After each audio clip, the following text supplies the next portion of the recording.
बहुत समय पहले की बात है। भारतवर्ष के एक सुदूर हिस्से में चंदनपुर नाम का एक छोटा सा गांव हुआ करता था।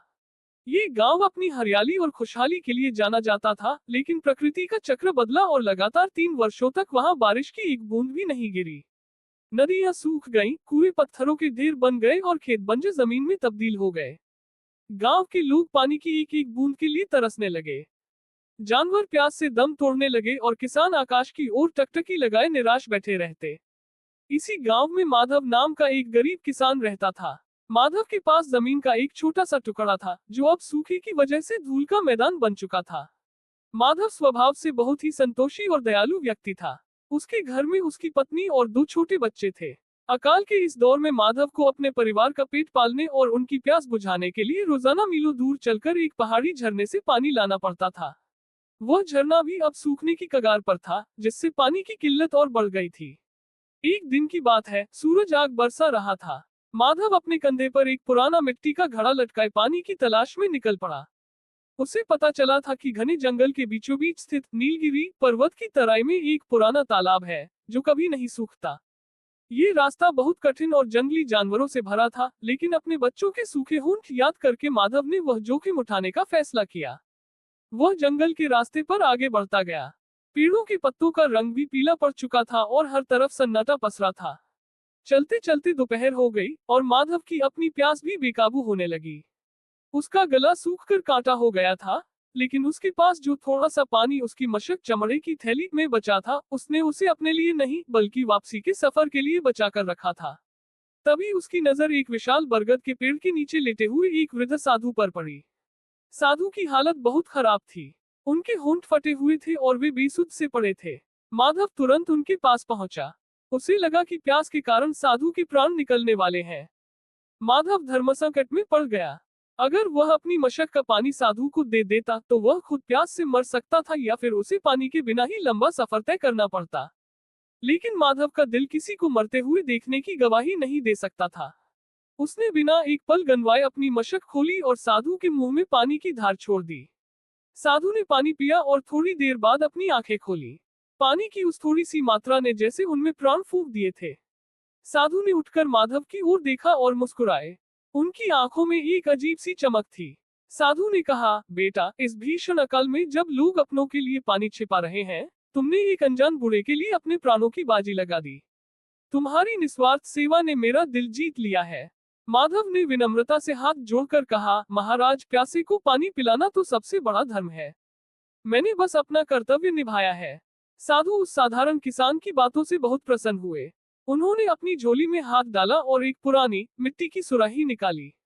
वह सुराही देखने में बहुत ही साधारण और कुछ जगहों से घिसी हुई लग रही थी।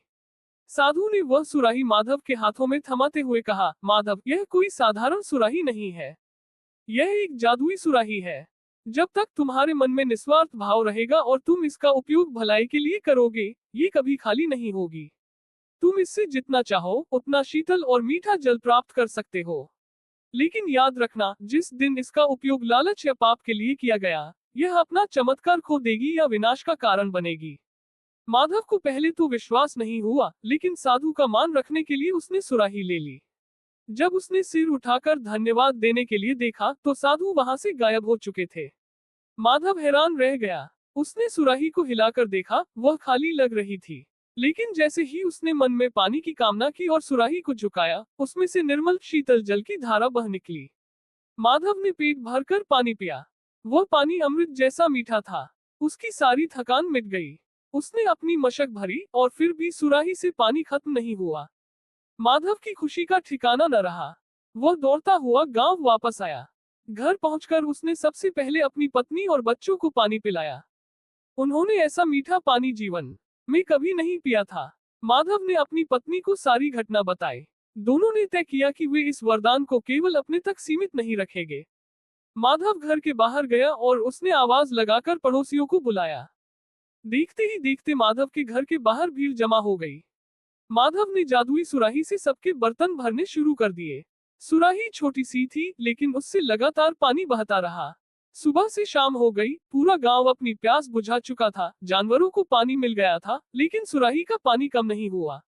धीरे धीरे माधव ने उस पानी से अपने सूखे खेत को सींचना शुरू किया। चमत्कारिक रूप से पानी पड़ते ही सूखी धरती में जान आ गई। कुछ ही दिनों में माधव का खेत हरा भरा हो गया। ये देखकर गांव के अन्य लोग भी सुराही का पानी अपने खेतों में ले जाने लगे। चंदनपुर, जो कुछ दिन पहले रेगिस्तान जैसा दिखता था, अब फिर से हरा भरा होने लगा।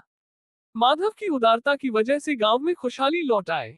लेकिन हर कहानी में अच्छाई के साथ बुराई भी मौजूद होती है। उसी गांव में शेर सिंह नाम का एक बहुत ही अमीर और लालची जमींदार रहता था। अकाल के समय में उसने अपने बड़े गोदामों में अनाज और पानी जमा कर रखा था और गरीबों को बहुत ऊंची कीमतों पर बेचता था। जब से माधव को जादुई सुराही मिली थी, शेर सिंह का धंधा चौपट हो गया था। अब कोई भी उसके पास पानी या अनाज मांगने नहीं आता था, क्योंकि माधव की मदद से सबके खेत लहलहा रहे थे। शेर सिंह ईर्ष्या और गुस्से से जलने लगा।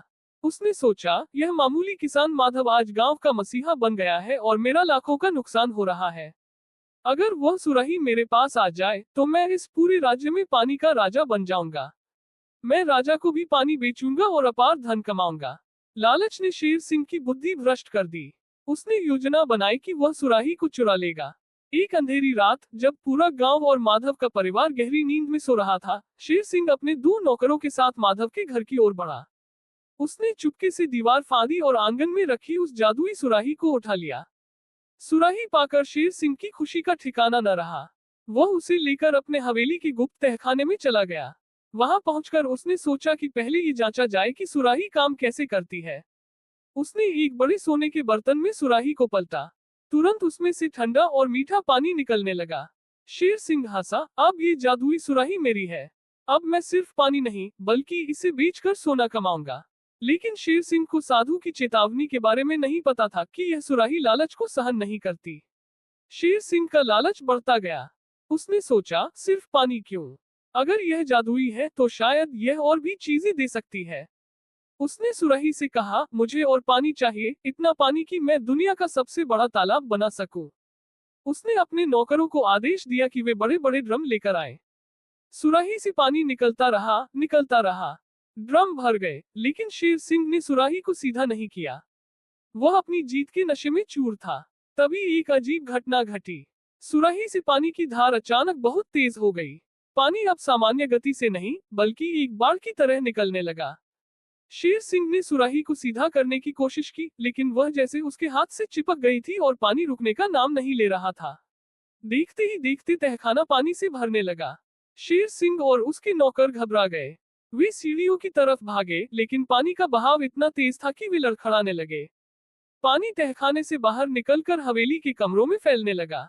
शेर सिंह चिल्लाया, रुको, इसे बंद करो। लेकिन सुराही ने उसकी एक न सुनी। पानी का स्तर बढ़ता गया और हवेली डूबने लगी। पानी हवेली के मुख्य द्वार को तोड़कर गांव की सड़कों पर बहने लगा। गांव वाले शोर सुनकर जाग गए। उन्होंने देखा कि जमींदार की हवेली से पानी की नदी बह रही है। माधव भी जाग गया था। उसने देखा कि उसकी सुराही गायब है और शेर सिंह के घर से पानी आ रहा है। वह समझ गया कि क्या हुआ है। माधव तुरंत शेर सिंह की हवेली की ओर भागा। वहां का नजारा भयानक था। शेर सिंह और उसका परिवार छत पर शरण लिए हुए थे और पूरी हवेली जलमग्न हो चुकी थी। सुराही पानी के बहाव में तैरती हुई आंगन में गोल गोल घूम रही थी और उससे पानी का फव्वारा फूट रहा था। शेर सिंह ने माधव को देखा और हाथ जोड़कर रोने लगा, माधव, मुझे बचाओ, मुझसे बहुत बड़ी गलती हो गई। मैंने लालच में आकर तुम्हारी सुराही चुराई थी। ये सुराही अब रुक नहीं रही है, ये हम सबको डुबो देगी। माधव जानता था कि सुराही केवल पवित्र और निस्वार्थ मन की बात सुनती है। उसने अपनी जान की परवाह किए बिना पानी के तेज बहाव में छलांग लगा दी। तैरते हुए वह सुराही के पास पहुंचा। जैसे ही माधव ने सुराही को अपने हाथों में लिया और उसे अपने सीने से लगाया, उसने मन ही मन प्रार्थना की, हे जल देवता, शांत हो जाए, इस गांव को विनाश से बचाए। अज्ञानतावश जो गलती हुई है उसे क्षमा करें। माधव का स्पर्श पाते ही और उसकी विनम्र प्रार्थना सुनते ही सुराही का प्रकोप शांत हो गया। पानी का बहना तुरंत बंद हो गया। बाढ़ का पानी धीरे धीरे कम होने लगा और नालियों के रास्ते गांव से बाहर निकल गया। सुबह होते होते स्थिति नियंत्रण में आ गई। शेर सिंह की हवेली का बहुत नुकसान हुआ था। उसका जमा किया हुआ सारा अनाज और सामान भीगकर बर्बाद हो चुका था। वह शर्मिंदा होकर सिर झुकाए माधव के सामने खड़ा था। पूरा गांव वहां इकट्ठा था। लोग शेर सिंह को बुरा भला कह रहे थे, लेकिन माधव ने उन्हें शांत कराया। माधव ने शेर सिंह से कहा, जमींदार साहब, ये सुराही प्रकृति का वरदान है। इस पर किसी एक का अधिकार नहीं हो सकता। जब आपने इसे अपने स्वार्थ के लिए कैद करना चाहा, तो इसने अपना विनाशकारी रूप दिखाया। धन और संपत्ति से प्यास नहीं बुझती, उसके लिए निर्मल जल और निर्मल मन की आवश्यकता होती है।